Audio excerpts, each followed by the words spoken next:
I'm still delivering pizza out here in the outskirts of Milwaukee. It's a job that pays the bills and lets me explore the city, but delivering to the rural areas is always a bit strange. The houses are far apart, the roads are winding, and the people are often peculiar. I had been on this job for about 3 months and had seen my fair share of strange requests, but nothing could have prepared me for what happened that night. I received an order from a convalescent home on the outskirts of town. I had never delivered to a convalescent home before, and I wasn't sure what to expect. I didn't know there was such a place way out here. I just thought people recovered at home or in the city. The instructions I had been given were to deliver the pizza to room 106. When I arrived at the home, I noticed that it was eerily quiet, and there was no one around. I parked my car and went inside, looking for the room I had been instructed to deliver to. The facility was old and had a musty smell that was unpleasant to my nose. The long halls seemed never-ending, and I was starting to get anxious. If I have never smelled an ending death before, it was unmistakable, a sad mix of sadness, regret, and bleach. As I made my way to room 106, I noticed 2 women seated just inside the door. They were old, frail, and their eyes were fixed on me as I approached.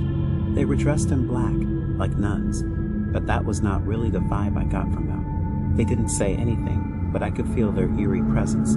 As I opened the door all of the way, I was met with a sight that made me shudder. Inside the room saw that there were 3 women in total. 2 of them were seated, staring me down, and one was on the bed, connected to tubes and life support machines. The 2 seated women were staring intently at the woman on the bed, waiting for an event to take place. The woman on the bed was a sight that sent shivers down my spine. The 3rd woman was lying in a bed, connected to tubes and life support machines. She had a clear mask over her face.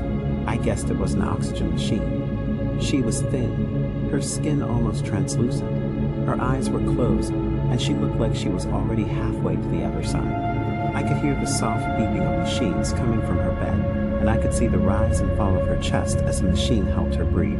She suddenly looked up at me, surprised, and a weak smile crept up under her mask. She pulled the mask down until it was almost off of her chest.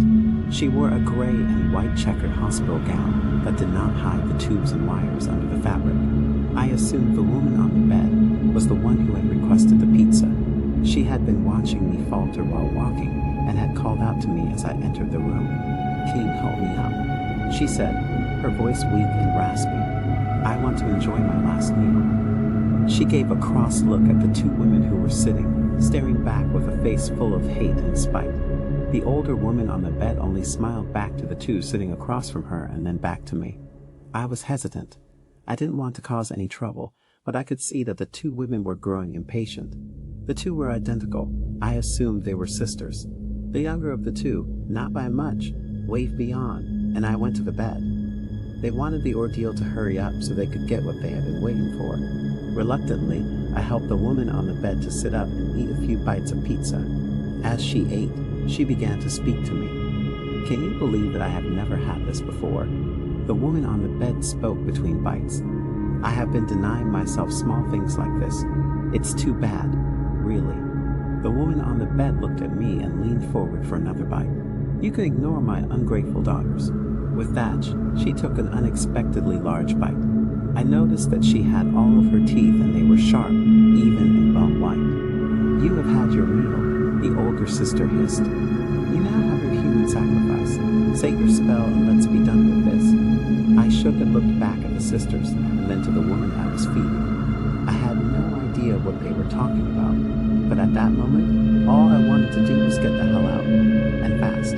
The mother on the bed, as I came to understand the relationship, slipped a strong hand around my wrist and pressed down firmly. The mother didn't look at me, but kept eating and smiling at the daughters. "You cow!" The youngest daughter got to her feet. "You are going back on your promise." The mother took another bite and then swallowed without chewing. "Wipe," the mother said. Don't ask me why, but I immediately complied, without thinking, without resisting. I was not in my right mind from the time I came into the room until this point. I placed the pizza box on the nightstand next to her and opened a wet napkin to clean her face. When that was done, I resumed sitting on her bed. The mother looked deep into my eyes, not blinking and not turning away to see the daughter slowly move around her. daughter stood next to me. The other stood on the other side of the bed. You have done me a good service, a good deed that I rarely see and experience, more than what I could say of other people, so I will do you a favor in return, the mother said to me. You can go now. This is a special night, so get far away. I was confused by what she meant, but I felt a sense of relief wash over me. I don't know if her daughters had any intent on harming me, but I knew the sooner I left, the better. I didn't know what was about to happen. I could sense the tension building in the room, and I knew I had to leave before things got out of hand. All that was needed was a match, and the whole room would have exploded. It was then that I noticed the machines attached to her. There were tubes running from her nose, delivering oxygen to her lungs. A monitor beeped steadily, displaying her vital signs. There were IV bags hanging from a pole beside her bed, delivering medications to her body. It was a reminder of how fragile life can be, and how dependent we can become on technology to keep us alive. There was a steady beep, beep, beep on the machine. As I helped the woman lie back into bed, I could see the two women seated by the window getting more and more agitated. They wanted the woman on the bed to pass on so badly that they were starting to show their true colors. I felt the woman on the bed had other plans. I tried to open the door, but couldn't. It felt as if it was being held firmly in place. I tugged and then turned my head back to see the two daughters crowding close to the old mother. Try now, dear. The mother smiled. She had a twinkle in her eye, and a slight nod released the pressure on the door. As I stepped out of the room, I felt a sudden rush of energy. I felt as though I had been released from some sort of spell. I heard muted shouting and saw flashing lights coming from inside the room, but I didn't look back. I knew I had to get out of there before anything else happened. I quickly walked down the hall. The exit was clear in my mind, and I had felt that there was an invisible hand pushing me, hurrying me out the door.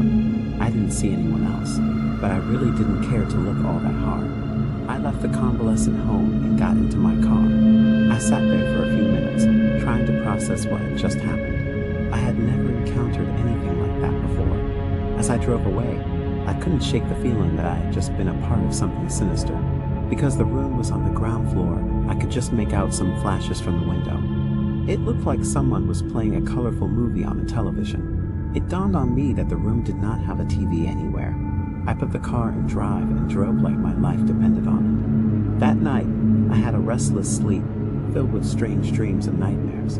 The next day, I tried to forget, but I couldn't. The final scene that I saw, with the woman being flanked by her two menacing daughters, would haunt me for the rest of my life. There is no doubt in my mind that the old lady spared me from a fate worse than death.